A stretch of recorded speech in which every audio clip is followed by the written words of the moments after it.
आदमी आदमी की ही भाषा में सोच सकता है, इसलिए हम अपने चारों तरफ जो भी देखते हैं उसमें हम अपने को आरोपित करते चले जाते हैं।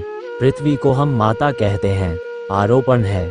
आकाश को हम पिता कहते हैं, आरोपण है। और हम खोजने जाएंगे तो आदमी ने जो जो संबंध निर्धारित किए हैं अपने जगत से, उन सब में अपने ही संबंधों को स्थापित कर दिया है। फ्रॉइड कहता है कि ईश्वर की जो बात है वह असल में पिता का सब्स्टिट्यूट है, परिपूरक है। बच्चा पैदा होता है, असहाय होता है, कमजोर होता है, असुरक्षित होता है। पिता वरदहस्त बन जाता है, बचाता है, बड़ा करता है, उसकी छाया में बड़ा होता है। छोटा बच्चा अपने पिता को परम शक्ति मानता है, उससे बड़ा कोई दुनिया में नहीं। इसलिए छोटे बच्चे अक्सर विवाद करते रहते हैं कि किसका पिता बड़ा है। हर बच्चा दावा करता है मेरा पिता बड़ा है, और हर बच्चे को लगता है कि उसके पिता से बड़ा और क्या हो सकता है। आखिरी अल्टीमेट जो आखिरी बात हो सकती है शक्ति की, वह पिता के हाथ में है। बचपन में बच्चा सहारा लेकर बड़ा होता है, पिता का भरोसा, आस्था, आदर सब उसका पिता के प्रति होता है।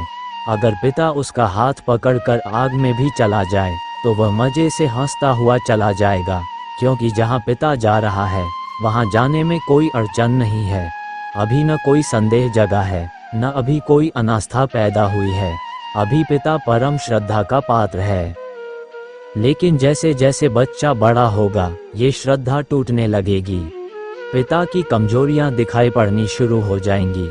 सबसे पहली कमजोरी तो ये दिखाई पड़ेगी कि जैसे ही बच्चा थोड़ा बड़ा होगा और समझेगा तो पाएगा कि 100 में 90 मौके पर माता ज्यादा ताकतवर है, पिता कमजोर है। 100 में 90, 99 मौके पर पाएगा कि पिता की सब अकड़ धकड़, शान शौकत वह सब बाहर बाहर है। घर के भीतर वह दब कर आता है, डरा हुआ आता है। उसकी श्रद्धा में पहली अड़चन हो जाएगी। फिर जैसे जैसे बड़ा होगा समझ बढ़ेगी, देखेगा कि पिता का भी बॉस है, जिसके सामने पिता बिल्कुल खड़ा हुआ कंपता है। तो बचपन में जो श्रद्धा पोसी थी पिता के प्रति, वह पिता से हट जाएगी, खाली हो जाएगी। वह खाली श्रद्धा ही आदमी फ्रॉइड के हिसाब से परमात्मा पर थोपता है, एक कल्पित पिता पर, ताकि मन खाली न रह जाए। इसलिए आदमी परमात्मा को पिता कहते हैं कि वह परम पिता है, महान शक्तिशाली है। ख्याल रखें, बच्चे जो जो गुण पिता में बताते हैं वही गुण धार्मिक लोग परमात्मा में बताते हैं। और जैसे बच्चे लड़ते हैं कि हमारा पिता बड़ा, ऐसे ही हिंदू, मुसलमान, ईसाई लड़ते हैं कि हमारा पिता बड़ा, किसका ईश्वर बड़ा। वे सब बचकानी बातें हैं, मगर ईश्वर की धारणा पर पिता का आरोपण ही बचकाना है। वो बच्चे की ही बुद्धि से पैदा हुआ है। तो फ्रॉइड ने तो कहा कि जब तक बच्चों को उनके पिता के पास बड़ा किया जाता है तब तक परमात्मा से छुटकारा बहुत मुश्किल है, वह पिता का ही रूप है। इसमें थोड़ी सच्चाई मालूम पड़ती है, क्योंकि जिन समाजों में मात्र सत्ताक व्यवस्था है, मैट्रियार्कल सोसाइटी जहाँ है, जहाँ माँ प्रधान है और पिता गौण है, वहाँ कोई परमात्मा को पिता नहीं कहता, वहाँ परमात्मा को माता कहा जाता है। इससे बात जाहिर होती है कि फर्क, जैसे काली के पूजक हैं, वे माँ के रूप में देखते हैं परमात्मा को, पिता के रूप में नहीं।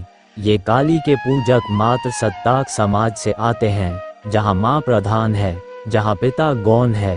अभी भी समाज है जमीन पर जहाँ माँ प्रधान है और पिता गौण है। उन सभी समाजों में ईश्वर की धारणा माँ की है, पिता की नहीं है। इससे फ्रॉइड की बात को थोड़ा सहारा मिलता है कि बचपन में कोई धारणा निर्मित होती है, और बचपन बहुत कीमती क्षण है, क्योंकि बचपन में जो भी बन जाता है ढांचा, पैटर्न चित्त का, उसमें जब भी कमी होती है तो बेचैनी मालूम पड़ती है। उस कमी को पूरा करना जरूरी हो जाता है, और आदमी जिंदगी भर अपने बचपन में बनाए हुए ढांचे को पूरा करने की कोशिश करता रहता है।